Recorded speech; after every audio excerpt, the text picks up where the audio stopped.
Kiss Me, Kate is a lively film from 1953 that brings together the excitement of a musical with the wit of Shakespeare's The Taming of the Shrew. It's a movie that blends romance, music, and comedy into a story about a theater troupe putting on a musical version of the classic play. The film is known for its catchy tunes, dynamic dance numbers, and a behind-the-scenes look at the chaotic world of theater. As for the roles, it's hard to pick just one favorite because each character adds something special to the film. However, many viewers find Lilli Vanessi, played by Kathryn Grayson, particularly memorable for her strong-willed personality and powerful voice. Regarding personal experiences, while I don't have memories, I know that movies like Kiss Me, Kate often hold a special place in people's hearts. Maybe you watched it with family or stumbled upon it at just the right moment in your life. Now it's your turn. What's your most memorable experience related to Kiss Me, Kate? Did it make you laugh, or was there a moment that caught you by surprise? Share your stories and memories in the comments. We're excited to read about the moments that have stayed with you over the years. Kiss Me, Kate is a movie from 1953 that combines romance, comedy, and music. The story is about a group of actors putting on a musical version of William Shakespeare's The Taming of the Shrew. The main characters are a former couple, Fred Graham and Lilli Vanessi, who argue and fight but still have feelings for each other. They play the leading roles in the musical, which mirrors their own rocky relationship. The setting moves between backstage drama and the onstage performance of the play.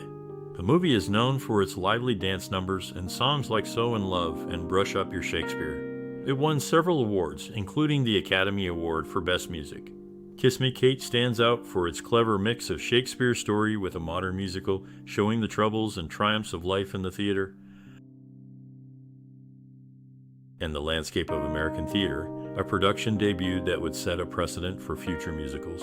It was a show that not only captivated audiences with its performances, but also garnered critical acclaim, securing 3 Tony Awards for its outstanding musical score, script, and overall production. This recognition came swiftly after its opening night at the New Century Theater in late December 1948, marking the beginning of a run that would exceed 1,000 performances.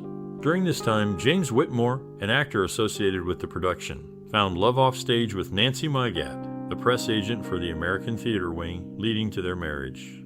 The show itself was a pioneer, breaking away from the traditional format of musicals of its time, which typically paused the narrative for musical numbers.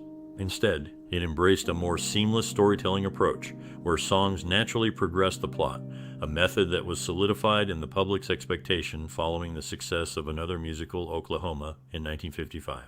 This innovative style was hinted at in the lyrics of We Open in Venice, setting the stage for what the audience could anticipate from the performance.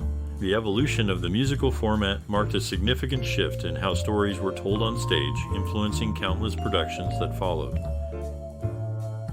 In a notable shift from the initial casting plans, Kathryn Grayson was swiftly secured for the leading lady's role, while the search for the male lead took an unexpected turn. Laurence Olivier was the first choice to portray Petruchio, with the intention to substitute his singing parts. However, director George Sidney saw potential in Howard Keel and successfully advocated for him, securing his casting in the role. Keel's performance showcased his range, playing Petruchio with a blend of intimidation and theatricality. This role hinted at his future versatility as an actor, which was later confirmed by his portrayal of Clayton Farlow in the television series Dallas, following the passing of Jim Davis, the original actor for Jock Ewing. The visual backdrop of the film drew inspiration from Giorgio de Chirico, whose artistic influence was prominent in Hollywood during that era. His distinctive style left a mark on the stage designs of this film, creating a unique visual experience that paralleled other notable productions of the time, such as A Star is Born and Singin' in the Rain. Ann Miller, who portrayed Lois, considered this role a career highlight, leading to an enhancement of her character's presence in the film adaptation. Unlike the stage production, where the number Too Darn Hot is performed by a different character, the film version bestowed this vibrant performance upon Lois.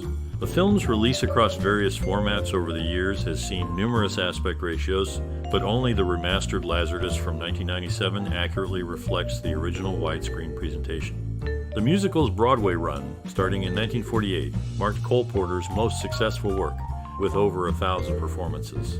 Its transition to film included a 3D version intended to immerse the audience further, although this feature was less impactful by the time of its release, as indicated by objects seemingly flying out at viewers. overcoming personal challenges, Cole Porter, despite being confined to a wheelchair due to a severe accident, composed the music for this production. Meanwhile, Kathryn Grayson faced a pivotal career decision when she was offered a chance to perform at the Metropolitan Opera, which she declined under the advice of Louis B. Mayer, prioritizing her film career. Howard Keel, who eventually took the lead male role, revealed that he was not the original choice for the part, as the studio had considered other prominent actors for the role. In the year following his appearance in a well-known musical film, Dave O'Brien took on the role of a clumsy young husband in a television pilot named Meet the O'Briens, sharing the screen with his wife and in-laws. Meanwhile, Ann Miller, having completed her time with Metro-Goldwyn-Mayer, traveled to Morocco where she performed Too Darn Hot for a large audience of soldiers in extreme heat.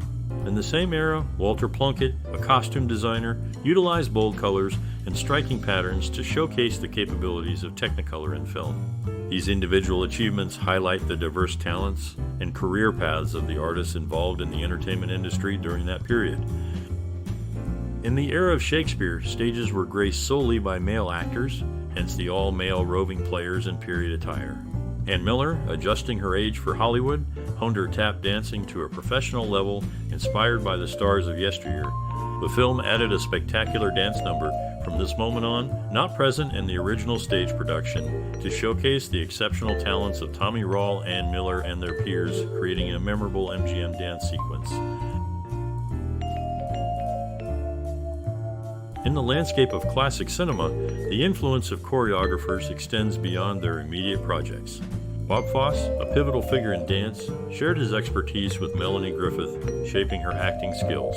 The cultural impact of Shakespeare's work is evident as the song Brush Up on Your Shakespeare found its way into a montage at the Academy Awards over 3 decades later, celebrating the bard's enduring legacy on film. Additionally, the concept of a floating craps game, central to the narrative of this film, was also a significant element in the later production of Guys and Dolls, showcasing the recurring themes that connect different stories in the world of theater and film.